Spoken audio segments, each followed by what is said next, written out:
तो सबरी जब भगवान राम जाने की जिद करते हैं तो सबरी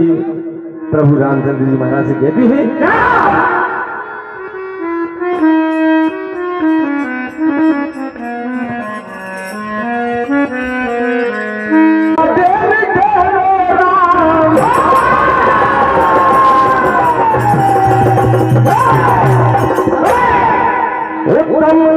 यही है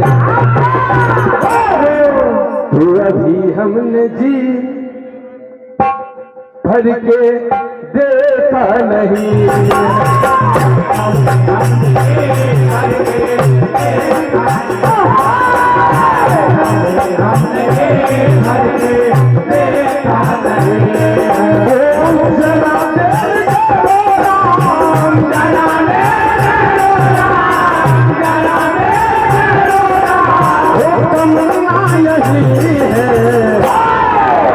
तो अभी हमने जी भर के देखा नहीं, अभी हमने